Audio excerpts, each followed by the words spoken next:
आप सभी UCG net JRF student का आपके अपने यूट्यूब चैनल पर स्वागत है। जैसा कि आप सभी लोग हमारे इस वीडियो में देख चुके होंगे, आज के इस वीडियो के माध्यम से हम आप लोगों के लिए यूसीजी नेट जेआरएफ की यूनिट 10 हायर एजुकेशन के ऑब्जेक्टिव क्वेश्चन लेकर आए हैं। यह पहला पार्ट है और इसके बाद इसका सेकंड पार्ट भी आएगा। यह दो वीडियो आपको देख लेना है। दो वीडियो में आपके हायर एजुकेशन का हर डाउट क्लियर हो जाएगा और आपके 10 नंबर तैयार हो जाएंगे। और अगर आपको किसी भी सब्जेक्ट के नोट्स हायर एजुकेशन के या पेपर फर्स्ट के नोट्स चाहिए तो डिस्क्रिप्शन बॉक्स में हमारा नंबर है, तो आप हमें व्हाट्सएप पर मैसेज कर देना तो आपको मिल जाएंगे। चलिए अब हम बात करते हैं। इसका जो पहला ऑब्जेक्टिव प्रश्न है, भारत में शिक्षा के तृतीयक स्तर पर मुख्य प्रबंधक निकाय कौन सा है? ए ऑप्शन है राष्ट्रीय शैक्षणिक अनुसंधान और प्रशिक्षण परिषद, बी मानव संसाधन विकास मंत्रालय, सी अखिल भारतीय तकनीकी शिक्षा परिषद। दोस्तों, यहाँ पर भारत में शिक्षा के तृतीय स्तर मुख्य प्रबंधक है विश्वविद्यालय अनुदान आयोग यानी कि यूजीसी। इसकी स्थापना 1953 में हुई थी, इसलिए इसका डी ऑप्शन सही हो जाएगा।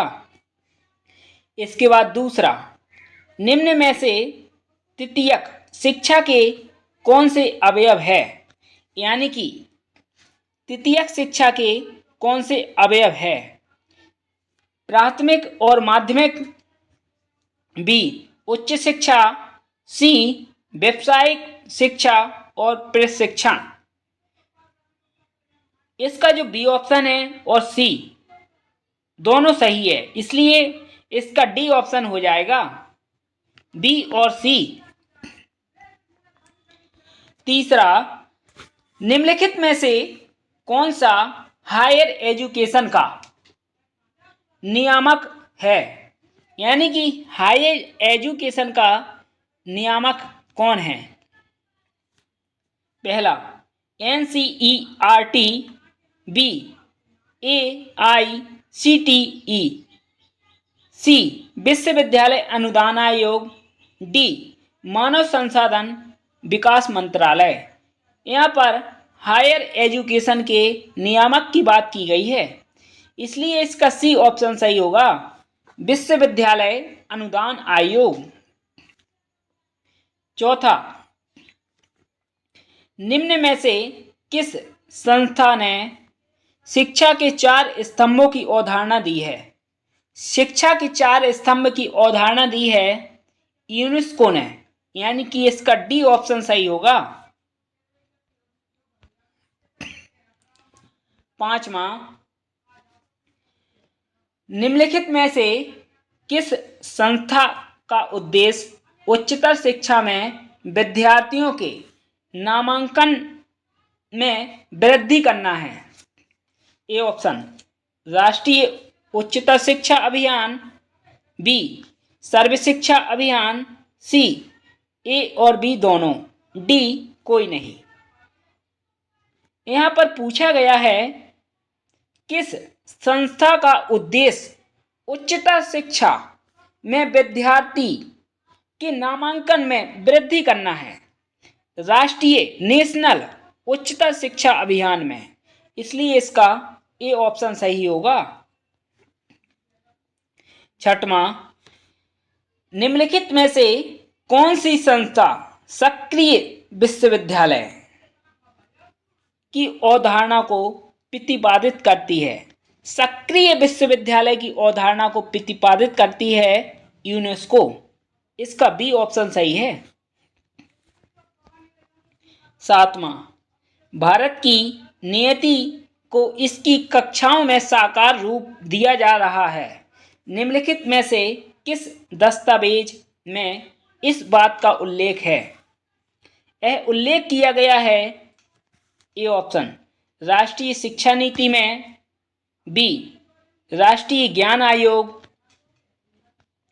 सी शिक्षा आयोग, डी विश्वविद्यालय शिक्षा आयोग। यह शिक्षा आयोग में उल्लेखित किया गया है, इसलिए सी ऑप्शन सही हो जाएगा। आठवां, निम्नलिखित में से किस कथन को समेकित दृष्टिकोण कहा जा सकता है? ए शिक्षण संस्थानों द्वारा शिक्षा, बी शिक्षा को जीवन से जोड़ना, सी परंपरागत शिक्षण, डी उपरोक्त सभी। इसका बी ऑप्शन हो जाएगा। शिक्षा को जीवन से जोड़ना एक दृष्टिकोण है, ना कि किसी संस्था से जोड़ना, ना कि परंपरागत जोड़ना, इसलिए उपरोक्त सभी नहीं होगा। शिक्षा को जीवन से जोड़ा जाता है व्यक्ति के, इसलिए बी ऑप्शन सही हो जाएगा। नौवां, निम्नलिखित में से किस एजेंसी या संगठन को उच्च शिक्षा हायर एजुकेशन में संवैधानिक रूप से संस्थानों में समन्वय और मानक निर्धारण का कार्य सौंपा गया है? मानक निर्धारण का कार्य सौंपा गया है UGC higher education system university grant commission को कार्य सौंपा गया है, इसलिए ए ऑप्शन सही हो जाएगा। 10वां, निम्नलिखित में से किन दस्तावेजों को भारत में अंग्रेजी शिक्षा का मैग्ना कार्टा कहा जाता है? अंग्रेजी शिक्षा का मैग्ना कार्टा कहा जाता है किस दस्तावेज को? दोस्तों, हम आपको बता दें, चार्ल्स वुड डिस्पैच है जो 1854 में आया था, उसे अंग्रेजी शिक्षा का मैग्ना कार्टा कहा जाता है, इसलिए इसका ए ऑप्शन सही हो जाएगा। और चार्ल्स वुड डिस्पैच में जो 1854 में आया था, उसमें स्त्री शिक्षा पर विशेष जोर दिया गया था और लोक शिक्षा विभाग की स्थापना की गई थी। और माध्यमिक, इसके बाद 10वां पूछा गया, निम्नलिखित में से किन दस्तावेजों को भारत में अंग्रेजी शिक्षा का मैग्ना कार्टा के रूप में कहा गया? अंग्रेजी शिक्षा का मैग्ना कार्टा के रूप में चार्ल्स वुड डिस्पैच को कहा गया है, जो 1854 में आया था। मैकाले के बाद ही वुड डिस्पैच आया था, इसलिए इसका ए ऑप्शन होगा। और एक बात और आपको इसमें ध्यान रखना है, जो 1854 में वुड का डिस्पैच आया था, उसने स्त्री शिक्षा पर जोर दिया था और लोक शिक्षा विभाग की स्थापना की थी और माध्यमिक विद्यालय में निजी प्रयत्नों को प्रोत्साहित करने के लिए अनुदान सहायता की पद्धति चलाने की सिफारिश की थी। यह 3 बातें आपको इसमें ध्यान रखना है। यह भी आपसे पूछा जा सकता है, स्त्री शिक्षा पर जोर किस आयोग द्वारा दिया गया था? तो आपको चार्ल्स वुड डिस्पैच ही लगाना है, ए ऑप्शन होगा आपका। 11, निम्नलिखित में से किस वर्ष में कलकत्ता, बम्बई, मद्रास के प्रेसिडेंसी विश्वविद्यालयों को वुड डिस्पैच की सिफारिश के बाद स्थापित किया गया था? दोस्तों, वुड डिस्पैच आया था 1854 में। ठीक है, वुड का डिस्पैच आया था 1854 में।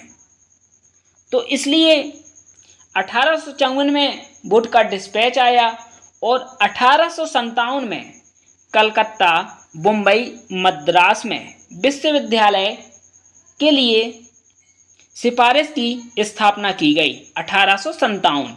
इसलिए इसका बी ऑप्शन हो जाएगा। 12, निम्नलिखित में से इलाहाबाद विश्वविद्यालय की स्थापना किस वर्ष में की गई? इलाहाबाद विश्वविद्यालय की स्थापना की गई थी, ए ऑप्शन 1887 में, बी 1901 में, 1905 में, डी 1911 में। इलाहाबाद विश्वविद्यालय की स्थापना 1887 में की गई थी, ए ऑप्शन इसका सही है। 13, निम्नलिखित में से कौन सी संस्था वर्ष 1945 में अलीगढ़, बनारस और दिल्ली केंद्रीय विश्वविद्यालयों की कार्यपद्धति को देखने के बाद स्थापित की गई? इसका ए ऑप्शन है विश्वविद्यालय अनुदान आयोग, बी विश्वविद्यालय अनुदान समिति, C inter university board, D भारतीय विश्वविद्यालय संघ। इसका बी ऑप्शन सही होगा, विश्वविद्यालय अनुदान समिति, जिसका गठन 1945 में सर्जेंट आयोग के आधार पर किया गया था। इसलिए यहाँ पर विश्वविद्यालय अनुदान समिति है, इसका आप ध्यान रखें, बी ऑप्शन होगा इसका। 14, भारत में शैक्षणिक विकास पर केंद्रीय शिक्षा सलाहकार बोर्ड की सिफारिश रिपोर्ट को कहाँ जाता है? उसे हम सर्जेंट रिपोर्ट कहते हैं, इसका ए ऑप्शन सही होगा। 15, निम्नलिखित में से किस वर्ष में एल्फिंस्टन रिपोर्ट आई, जिसने अंग्रेजी और यूरोपियन विज्ञान के पाठ्यक्रम के भारतीय स्कूलों में प्रारंभ करने की अनुशंसा की गई? 1823 में आए थे, इसलिए इसका ए ऑप्शन हो जाएगा 1823। इसके बाद 16, इंटर यूनिवर्सिटी बोर्ड वर्ष 1925 में शिक्षा, संस्कृति एवं खेल के क्षेत्र में जानकारी और सहयोग साझा करके विश्वविद्यालय की गतिविधियों को बढ़ावा देने हेतु स्थापित किया गया था। इस बोर्ड को अन्य किस नाम से जाना जाता है? इस बोर्ड को जाना जाता है केंद्रीय शिक्षा सलाहकार बोर्ड के नाम से, इसलिए इसका बी ऑप्शन सही हो जाएगा। 17, निम्नलिखित में से किसे कलकत्ता विश्वविद्यालय आयोग के रूप में जाना जाता है? ए ऑप्शन सैंडलर आयोग, बी कोठारी आयोग, सी हंटर आयोग, डी वुड का डिस्पैच। इसका जो सैंडल आयोग है उसे हम कलकत्ता विश्वविद्यालय आयोग के नाम से भी जानते हैं। यह 1917 में आया था। इसके बाद जो कोठारी आयोग है वह आया था 1964 में और वुड का डिस्पैच आया था 1854 में और हंटर कमीशन 1882 में आया था। इसका ए ऑप्शन सही होगा, सैंडल आयोग। 18, निम्नलिखित में से किसको उच्च शिक्षा के बारे में पहली नीति के रूप में माना जाता है? इसका ए ऑप्शन है वुड का डिस्पैच, बी मैकाले, सी एल्फिंस्टन रिपोर्ट, डी इनमें से कोई नहीं। इसका सी ऑप्शन सही हो जाएगा, एल्फिंस्टन रिपोर्ट।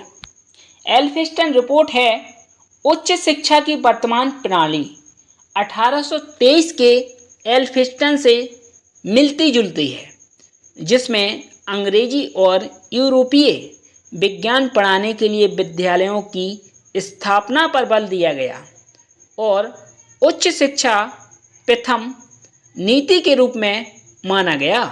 इसे हम एल्फिंस्टन रिपोर्ट कहते हैं, इसलिए सी ऑप्शन हो जाएगा। 19 निम्नलिखित में से कौन सा आयोग 10 प्लस 2 प्लस 3 के लिए एक अग्रगामी माना जाता है? 10 प्लस 2 प्लस 3 के लिए अग्रगामी माना जाता है सेंडल आयोग, यानी कि इसका ए ऑप्शन सही होगा। सेंडल आयोग 1917 में आया था। 20 निम्नलिखित में से किस आयोग की रिपोर्ट को शिक्षा और राष्ट्रीय विकास रिपोर्ट के रूप में जाना जाता है? ए राधाकृष्णन आयोग को, कोठारी आयोग को, सी मुदालियर आयोग को, डी इनमें से कोई नहीं। राष्ट्रीय विकास रिपोर्ट के रूप में कोठारी आयोग को जाना जाता है। 1964 में कोठारी आयोग आया था। माध्यमिक स्तर पर स्थानीय भाषाओं में शिक्षण प्रोत्साहन दिया था 1964 में कोठारी ने, इसलिए इसका बी ऑप्शन हो जाएगा। 21 निम्नलिखित में से किसकी अध्यक्षता में वर्ष 1972 में 10 प्लस 2 प्लस 3 शिक्षा संरचना पर राष्ट्रीय समिति की स्थापना की गई थी? इसका जो ए ऑप्शन है डॉक्टर पी.डी. शुक्ला, बिल्कुल सही हो जाएगा। 22 स्वतंत्रता के बाद सरकार या उसकी एजेंसियों द्वारा कई आयोग स्थापित किए गए थे, जिनका वर्णन नीचे दिया गया है। इन आयोगों को उनके स्थापित किए जाने के पहले क्रम में लिखिए। पहले विश्वविद्यालय शिक्षा आयोग आया था, फिर उसके बाद माध्यमिक शिक्षा आयोग आया था, फिर शिक्षा आयोग, यानी कि पहला, दूसरा, तीसरा सी ऑप्शन में है, इसलिए सी ऑप्शन सही हो जाएगा। 23 निम्नलिखित में से किस समिति ने यूजीसी द्वारा प्रत्येक वर्ष बुनियादी विज्ञान के क्षेत्र में अनुसंधान पर 500 करोड़ रुपए खर्च करने की सिफारिश की थी? 500 करोड़ रुपए खर्च करने की सिफारिश की थी। उनका नाम है एम शर्मा समिति, यानी कि इसका ए ऑप्शन हो जाएगा। 24 मानव संसाधन विकास मंत्रालय द्वारा स्थापित की गई समिति में भारतीय प्रौद्योगिकी संस्थानों की स्वायत्तता की अनुशंसा की गई, स्वसहायता की अनुशंसा की गई। निम्नलिखित में से कौन से विख्यात व्यक्ति इस समिति के अध्यक्ष थे? इसका जो ए ऑप्शन है प्रोफेसर अनिल काकोदकर इस समिति के अध्यक्ष थे। ए ऑप्शन हो जाएगा। 25 निम्नलिखित में से राष्ट्रीय ज्ञान आयोग की स्थापना किस विख्यात व्यक्ति की अध्यक्षता में की गई? राष्ट्रीय ज्ञान आयोग 2002 में आया था और सोम पित्रोदा द्वारा इसकी स्थापना की गई। सी ऑप्शन सही है। 26 वर्ष 1990 में राष्ट्रीय शिक्षा नीति की समीक्षा करने के लिए एक समिति की स्थापना की गई, जिसका शीर्षक एक प्रबुद्ध और मानवीय समाज की ओर था। निम्नलिखित में से कौन सा व्यक्तित्व इस समिति का अध्यक्ष था? इसका ए ऑप्शन है आचार्य राममूर्ति, बी प्रोफेसर यशपाल, सी प्रोफेसर मुरली मनोहर जोशी, डी कोई नहीं। इस समिति के अध्यक्ष थे 1990 में आचार्य राममूर्ति। ये ऑप्शन सही हो जाएगा। 27, निम्नलिखित में से कौन सी समिति ने राष्ट्रीय उच्च शिक्षा एवं अनुसंधान आयोग की स्थापना की अनुशंसा की, जो कि उच्च शिक्षक संस्थानों में अकादमिक गुणवत्ता और ज्ञानवर्धन के लिए सुझाव देगा? इसका जो बी ऑप्शन है प्रोफेसर यशपाल समिति, बी ऑप्शन सही हो जाएगा। 28, हाल ही के वर्षों में एक समिति ने सिफारिश की कि देश में 1500 विश्वविद्यालय स्थापित होने चाहिए ताकि 30% के सकल नामांकन के उद्देश्य को प्राप्त किया जा सके। राष्ट्रीय ज्ञान आयोग समिति की स्थापना किसने की थी? अगर आपको यह पता है तो आपसे इस प्रश्न का उत्तर बन जाएगा। सैम पित्रोदा ने, यानी कि इसका बी ऑप्शन सही है। इसके बाद 29, कोठारी आयोग और राष्ट्रीय नीति द्वारा शिक्षा पर कौन सा प्रतिशत आंकड़ा खर्च किए जाने की सिफारिश की गई? सकल घरेलू यानी कि जीडीपी का 6% शिक्षा पर खर्च किए जाने की सिफारिश की गई। सी ऑप्शन हो जाएगा इसका। 30, निम्नलिखित में से कौन सी संस्था या संगठन विश्वविद्यालय हैंडबुक को प्रकाशित करते हैं? विश्वविद्यालय हैंडबुक को प्रकाशित करते हैं भारतीय विश्वविद्यालय संघ। 763 सदस्य है इसके वर्तमान में, इसलिए बी ऑप्शन सही हो जाएगा। 31, निम्नलिखित में से किस वर्ष में भारतीय विश्वविद्यालय संघ AIU मूल रूप से स्थापित किया गया था? ए ऑप्शन 1925 में, बी 1945, सी 1953। इसका जो ए ऑप्शन है 1925 में भारतीय विश्वविद्यालय संघ, जिसके सदस्य 763 है, 1925 में स्थापना की गई थी। ए ऑप्शन हो जाएगा। 32, विश्वविद्यालय अनुदान आयोग से भी पहले विश्वविद्यालय अनुदान समिति का गठन सार्जेंट कमीशन की अनुशंसा के अनुसार किया गया। इसकी स्थापना किस वर्ष में की गई थी? इसकी स्थापना की गई थी 1945 में, यानी कि जो सार्जेंट कमीशन है 1945 में आया था, लेकिन इस कमीशन की स्थापना 1945 में हुई थी। इसके बाद 33, निम्नलिखित में से किस आयोग ने यूजीसी की स्थापना की सिफारिश की और यह विश्वविद्यालय शिक्षा आयोग के रूप में जाना जाता है? 1948 में राधाकृष्णन ने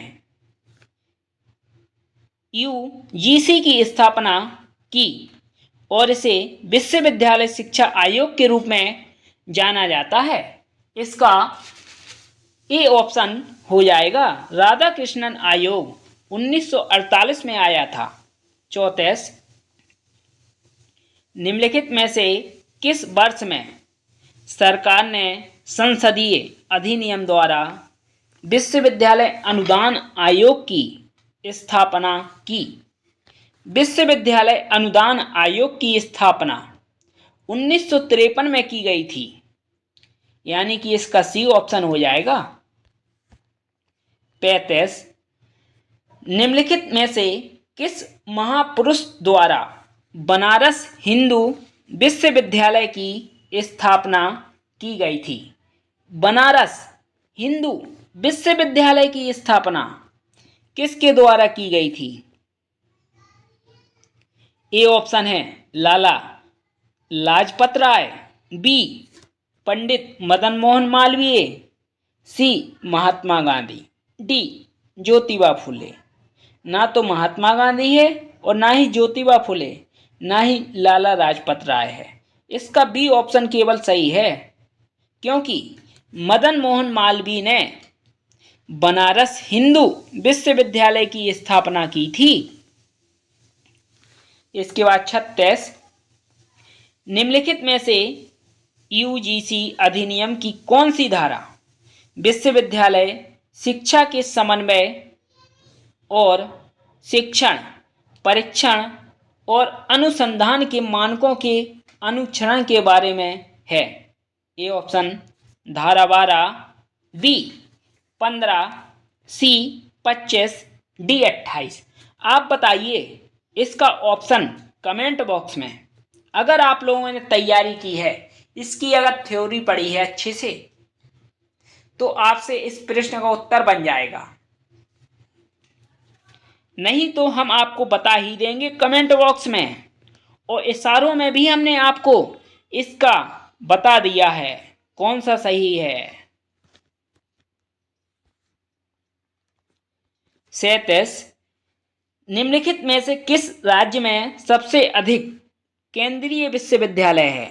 यानी कि ऐसा कौन सा राज्य है जिसमें सबसे ज़्यादा केंद्रीय विश्वविद्यालय है? अभी वर्तमान में केंद्रीय विश्वविद्यालय नई दिल्ली में है, जिनकी संख्या वर्तमान में 7 है, इसलिए ए ऑप्शन हो जाएगा। 38, निम्न में से कौन सा विकल्प विश्वविद्यालय को अस्तित्व में लाने के लिए सशक्त नहीं है? ए राज्य सरकार, बी केंद्र सरकार, सी यूजीसी, डी कोई नहीं। यानी कि इनमें से कौन सा विकल्प है जो विश्वविद्यालय यूनिवर्सिटी को अस्तित्व में लाने के लिए पूर्णता सशक्त नहीं है? यूजीसी सशक्त नहीं है, राज्य सरकार या केंद्र सरकार होगी। यहाँ पर लेकिन नहीं शब्द आया है, इसलिए सी ऑप्शन हो जाएगा इसका। 39, निम्नलिखित में से कितने विश्वविद्यालय केंद्रीय विश्वविद्यालय अधिनियम 2009 के अंतर्गत स्थापित किए गए हैं? इनकी संख्या 16 है, इसका बी ऑप्शन सही हो जाएगा। 40, निम्नलिखित में से विश्वविद्यालयों के किस वर्गीकरण के अंतर्गत सबसे अधिक विश्वविद्यालय आते हैं? यानी कि विश्वविद्यालयों का वर्गीकरण हुआ था, सबसे अधिक विश्वविद्यालय किस विश्वविद्यालय के अंतर्गत आते हैं? पहला केंद्रीय विश्वविद्यालय, बी राज्य विश्वविद्यालय, सी ड्रीम यूनिवर्सिटी, डी निजी यानी कि प्राइवेट यूनिवर्सिटी। आप बताइए राज्य स्टेट यूनिवर्सिटी के अंतर्गत ही सबसे अधिक विश्वविद्यालय आते हैं, इसलिए ए ऑप्शन नहीं होगा, ना ही सी होगा, ना ही डी होगा। इसका केवल बी ऑप्शन होगा, राज्य विश्वविद्यालय। 41, निम्नलिखित में से विश्वविद्यालयों के किस वर्गीकरण के अंतर्गत विद्यार्थियों के सबसे अधिक नामांकन होते हैं? सबसे अधिक नामांकन होते हैं राज्य विश्वविद्यालय, यानी कि इसका भी बी ऑप्शन है। यह दोनों बिल्कुल समान हैं। आप देख लीजिए 40 और 41 बिल्कुल एक से है। अगर आपसे 40 बन गया तो 41 में कोई भी कंफ्यूजन नहीं होगी। इसके बाद 42, निम्नलिखित में से कौन से विश्वविद्यालय अपने केंद्रीय परिसर में ही शिक्षा प्रदान करते हैं, यानी कि ऐसे कौन से विश्वविद्यालय हैं जो अपने केंद्रीय परिसर में शिक्षा प्रदान करते हैं, उन्हें हम ड्रीम यूनिवर्सिटी यानी कि मानित विश्वविद्यालय कहते हैं। इसका बी ऑप्शन सही होगा।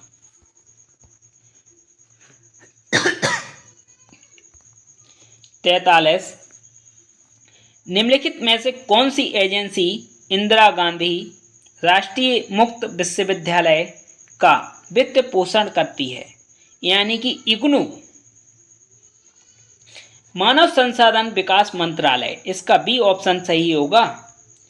44, निम्नलिखित में से कौन सा विश्वविद्यालय स्वयं के चैनल के माध्यम से इंटरएक्टिव शिक्षा कार्यक्रमों का प्रसारण करता है, उसे भी हम इंदिरा गांधी राष्ट्रीय मुक्त विश्वविद्यालय यानी कि इग्नू कहते हैं।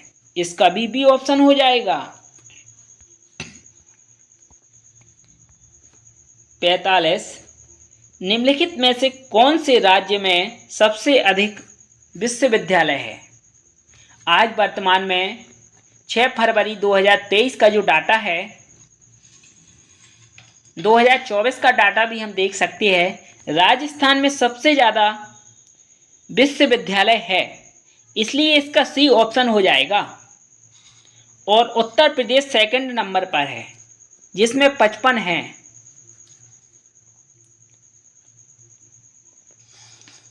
इसलिए इसका सी ऑप्शन ही सही होगा। जब आपका पेपर हो, एक बार वेबसाइट पर सर्च कर लें कि वर्तमान में कितने निजी कॉलेज है, कितने प्राइवेट कॉलेज है, और कितने ड्रीम यूनिवर्सिटी है और कितनी केंद्रीय यूनिवर्सिटी है, क्योंकि यह डाटा प्रत्येक वर्ष चेंज होता रहता है, घटता बढ़ता रहता है। इसलिए इस प्रश्न का ऑप्शन हो सकता है अभी राजस्थान है। अगर आप 1 साल बाद यह वीडियो देख रहे हो तो उत्तर प्रदेश हो जाए। इसलिए आपको अपडेट रहना है करंट के साथ। यह करंट का प्रश्न है। 46, निम्नलिखित में से कौन से राज्य में सबसे अधिक मानित विश्वविद्यालय है, यानी कि ड्रीम यूनिवर्सिटी कौन से राज्य में है। यह सबसे ज़्यादा है तमिलनाडु में 29, पूरे भारत में है 124, केवल तमिलनाडु में 29 है, और महाराष्ट्र में 21 है, आंध्र प्रदेश में 7 और कर्नाटक में 15। इसलिए सबसे ज़्यादा तमिलनाडु में है। इसका ए ऑप्शन हो जाएगा। 47, राष्ट्रीय महत्व के संस्थान। हायर एजुकेशन में ऐसे संस्थान होते हैं जो कि किसी राज्य या क्षेत्र में छात्रों को विशिष्ट कौशल प्रदान करने के लिए महत्वपूर्ण भूमिका निभाते हैं। निम्नलिखित में से उनको यह प्रतिष्ठित स्थान कौन सा प्रदान करता है। ए, विश्वविद्यालय अनुदान आयोग, बी, संसद का अधिनियम, सी, अखिल भारतीय तकनीकी शिक्षा परिषद, डी, उपरोक्त सभी।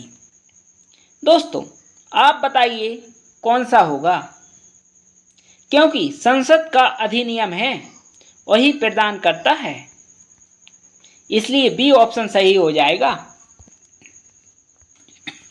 48, अधिगम राष्ट्रमंडल केवल ऐसी सरकारी राष्ट्रमंडल एजेंसी है जो कि ब्रिटेन के बाहर स्थित है। निम्नलिखित में से यह कहाँ पर स्थित है। यह स्थित है वैंकूवर कनाडा में। इसका सी ऑप्शन हो जाएगा। 49 12वीं पंचवर्षीय योजना में कॉलेज क्लस्टर विश्वविद्यालय की अवधारणा के अंतर्गत किसी शहर या जिले में या उसके इर्द गिर्द एक न्यूनतम संख्या में महाविद्यालय मिल कर एक विश्वविद्यालय की स्थापना कर सकते हैं। निम्न में से यह संख्या है। यह संख्या 25 है।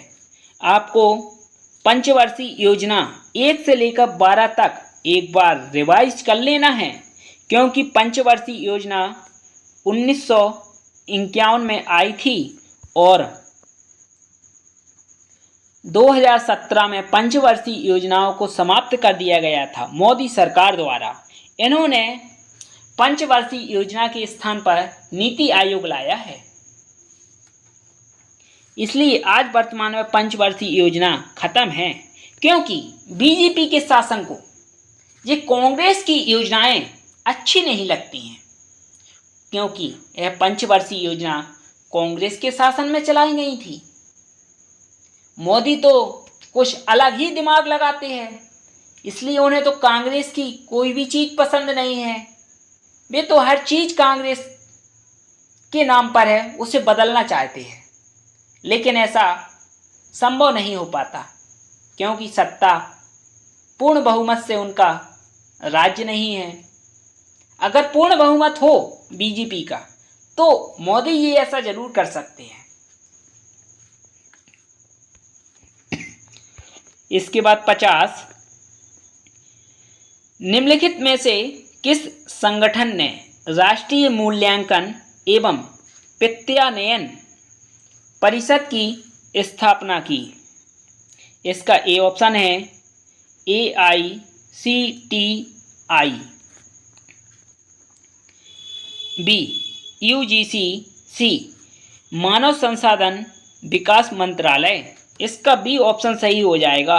UGC 1994 में इसकी स्थापना हुई थी। NBA यानी कि राष्ट्रीय मूल्यांकन परिषद UGC द्वारा 1994 में स्थापना की गई थी। 51 राष्ट्रीय मूल्यांकन एवं वित्तीयन परिषद NAAC का मुख्यालय कहाँ है? इसका मुख्यालय बेंगलुरु में है, इसलिए डी ऑप्शन हो जाएगा। 92 निम्नलिखित में से NUEPA मुख्य रूप से किससे संबंधित है? ए शैक्षणिक पर्यवेक्षण से, बी शैक्षिक एकता से, सी शैक्षिक योजना से, डी शैक्षणिक मूल्यांकन से। यह शैक्षणिक योजना से संबंधित है। 53 निम्नलिखित में से यशपाल समिति की रिपोर्ट 1993 का मुख्य शीर्षक क्या है? यशपाल समिति का मुख्य शीर्षक था बिना बोझ के शिक्षा, यानी कि बच्चों पर बोझ नहीं होना चाहिए शिक्षा। इसका बी ऑप्शन सही है, यही शीर्षक था यशपाल समिति का। 54 निम्नलिखित में से UGC में केंद्र सरकार के प्रतिनिधियों की संख्या 2 होती है, इसलिए बी ऑप्शन सही है। 55 निम्नलिखित में से कौन सी एजेंसी या संस्था ने वित्तीयन बोर्ड की स्थापना की है? वित्तीयन बोर्ड की स्थापना की है अखिल भारतीय तकनीक शिक्षा परिषद ने 1994 में नई दिल्ली में, और धारा 10U के तहत इसकी स्थापना की गई है। 56 निम्नलिखित में से किस संस्था द्वारा राष्ट्रीय वित्तीयन बोर्ड वर्ष 1987 में स्थापित किया गया? 1987 में स्थापित किया गया AICITI,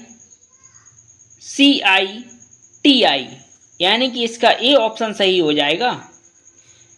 57, निम्नलिखित में से किस वर्ष में राष्ट्रीय शिक्षा नीति को संशोधित किया गया और इसके साथ कार्य योजना को भी संलग्न किया गया था?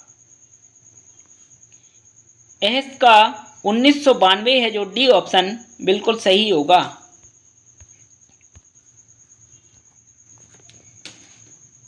इसके बाद 58, निम्नलिखित में से कौन सा दिन राष्ट्रीय शिक्षा दिवस? शिक्षक दिवस तो 5 सितंबर को मनाया जाता है, लेकिन यहाँ पर राष्ट्रीय शिक्षा दिवस पूछा गया है, जो मनाया जाता है 11 नवंबर को। इस बात को आपको ध्यान रखना है, ना कि 5 सितंबर लगाना है। 11 नवंबर इसका सही ऑप्शन होगा सी। 59, निम्नलिखित में से राष्ट्रीय शिक्षा नीति का मुख्य उद्देश्य क्या है? राष्ट्रीय शिक्षा नीति का मुख्य उद्देश्य है शिक्षा की समीक्षा करना, ना कि शिक्षा का व्यवसाय करना। इसका सी ऑप्शन बिल्कुल सही है। 60, 12वीं पंचवर्षीय योजना के विजन पेपर के अनुसार उच्च शिक्षा में विज्ञान और प्रौद्योगिकी के क्षेत्र में लक्षित कर्मचारियों की कितनी संख्या उल्लेखित की गई? कर्मचारियों की संख्या उल्लेखित की गई 15 स्टूडेंट पर एक टीचर होगा। 12वीं पंचवर्षीय योजना में उल्लेखित की गई थी, इसलिए बी ऑप्शन होगा। 61, 12वीं पंचवर्षीय योजना में उच्च शिक्षा के लिए प्रस्तावित महिला विश्वविद्यालयों की संख्या कितनी है? महिला विश्वविद्यालय की संख्या है 20, यानी कि सी ऑप्शन सही होगा।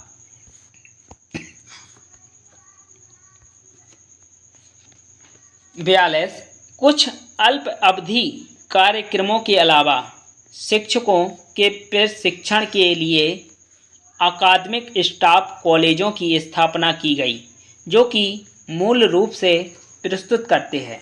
ए ऑप्शन विषय विशेष रिफ्रेशर कोर्स, बी सामान्य उन्मुखीकरण कार्यक्रम, सी ए और बी दोनों। इसका सी ऑप्शन हो जाएगा। ए भी है और बी भी है, इसलिए सी ऑप्शन सही है इसका। 63, निम्नलिखित में से ऐसी कौन सी समिति है जो स्वतंत्रता के बाद भारत सरकार द्वारा महिलाओं की शिक्षा के लिए गठित की गई? महिलाओं की शिक्षा के लिए गठित की गई समिति है ए ऑप्शन राधाकृष्णन आयोग, बी मुदालियर आयोग, सी प्रकाश समिति, डी दुर्गाबाई देशमुख समिति। इसका सी ऑप्शन सही हो जाएगा, श्री प्रकाश समिति। 64, निम्नलिखित में से संविधान का कौन सा अनुच्छेद अल्पसंख्यक वर्ग को अपनी पसंद के संस्थानों को स्थापित करने एवं उनके प्रशासन के लिए अधिकारों का वर्णन करता है? अनुच्छेद 29 और 30 में अल्पसंख्यक वर्ग की बारे में बात की गई है। यहाँ पर आर्टिकल 29 तो है नहीं, केवल आर्टिकल 30 एक है। आप उसी को टिक कर दीजिए, आपका गलत नहीं होगा। इसलिए इसका सी ऑप्शन सही हो जाएगा। अनुच्छेद 30 एक में है बात कही गई है। इसके बाद 65, निम्नलिखित में से कौन से वर्ष में राष्ट्रीय अल्पसंख्यक शिक्षण संस्थान आयोग स्थापित किया गया था? यानी कि कौन से वर्ष में राष्ट्रीय अल्पसंख्यक शिक्षण संस्थान आयोग की स्थापना की गई थी? 2004। इसका सी ऑप्शन हो जाएगा। 66, निम्नलिखित में से संयुक्त राष्ट्र की ऐसी कौन सी विशेष एजेंसी है जो बौद्धिक संपदा अधिकारों से संबंधित है? इसका ए ऑप्शन हो जाएगा WIPO। 67, निम्नलिखित में से कौन से विश्वविद्यालय को वर्ष 2013 में केंद्रीय विश्वविद्यालय का दर्जा दिया गया था? केंद्रीय विश्वविद्यालय का दर्जा दिया गया था नालंदा विश्वविद्यालय को। सबसे पुराना तो नहीं है, लेकिन इसी विश्वविद्यालय को बख्तियार खिजली ने 1202 में जलवाया था, नालंदा विश्वविद्यालय को, और इसके प्रथम कुलपति थे शीलभद्र। इसको और आप ध्यान रखिए। 68, भारत में अप्रैल 2017 में केंद्रीय विश्वविद्यालयों की संख्या कितनी थी? अप्रैल 2017 में सेंट्रल यूनिवर्सिटी की संख्या कितनी थी? 42, यानी कि इसका सी ऑप्शन सही हो जाएगा। 69, निम्नलिखित में से राष्ट्रीय संस्कृत विद्यापीठ कहाँ स्थित है? यह स्थित है तिरुपति। ए ऑप्शन हो जाएगा। 70, निम्नलिखित में से कौन सी भाषा को सर्वप्रथम वर्ष 2004 में शास्त्रीय भाषा का दर्जा दिया गया? यानी कि कौन सी भाषा है जिसे सन 2004 में शास्त्रीय भाषा का दर्जा दिया गया था? ए संस्कृत, बी तमिल, सी हिंदी, डी मलयालम। इसका जो बी ऑप्शन है, तमिल भाषा को 2004 में शास्त्रीय भाषा का दर्जा मिला था, इसलिए तमिल भाषा सही है। 71, निम्नलिखित में से भारत का पहला आभासी विश्वविद्यालय कहाँ स्थापित है? ए आंध्र प्रदेश, बी महाराष्ट्र, सी उत्तर प्रदेश में, डी तमिलनाडु। आभासी विश्वविद्यालय की बात की गई है, इसलिए यह मुंबई में स्थापित है। महाराष्ट्र मुंबई में आता है, इसलिए बी ऑप्शन सही है इसका। 72, निम्नलिखित में से किस परियोजना का वित्त पोषण विश्व बैंक द्वारा किया जाता है? ए ऑप्शन तकनीकी शिक्षा गुणवत्ता सुधार कार्यक्रम, बी तकनीशियन शिक्षा परियोजना, सी उपरोक्त सभी। इसका सी ऑप्शन सही है, उपरोक्त दोनों। 73, निम्नलिखित में से दक्षिण एशियाई विश्वविद्यालय कहाँ पर स्थित है? यानी कि जो दक्षिण एशियाई विश्वविद्यालय है वह दिल्ली में स्थित है, इसलिए इसका ए ऑप्शन सही हो जाएगा। 74, निम्नलिखित में से विक्रम साराभाई अंतरिक्ष अनुसंधान केंद्र कहाँ पर स्थित है? विक्रम साराभाई अंतरिक्ष अनुसंधान केंद्र तिरुवनंतपुरम में स्थित है। ए ऑप्शन सही होगा इसका।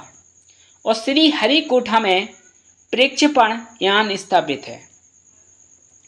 75, निम्नलिखित में से कौन सी परिषद को वर्ष 2013 में भंग कर दिया गया था?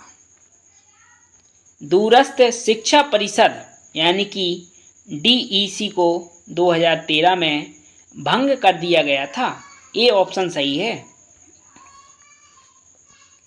76, निम्नलिखित में से कोशिकीय और आणविक जीव विज्ञान केंद्र कहाँ पर स्थित है? यह स्थित है हैदराबाद में। 77, निम्नलिखित में से किस संवैधानिक संशोधन के अंतर्गत शिक्षा को समवर्ती सूची में स्थानांतरित किया गया? 42वें संविधान संशोधन द्वारा। ए ऑप्शन हो जाएगा।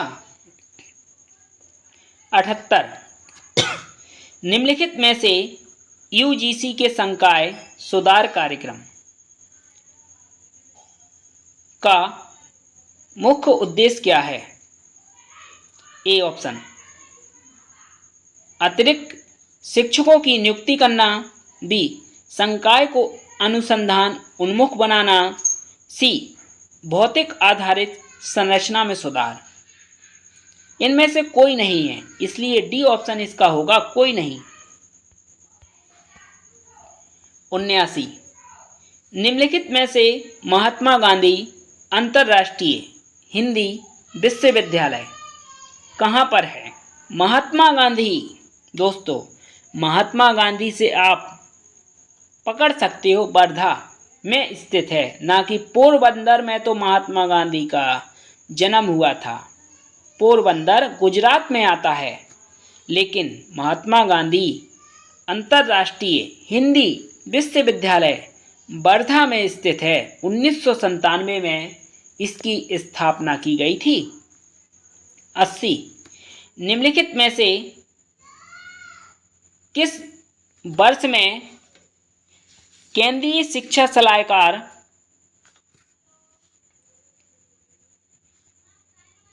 बोर्ड की स्थापना की गई? केंद्रीय शिक्षा सलाहकार बोर्ड की स्थापना की गई थी 1925 में।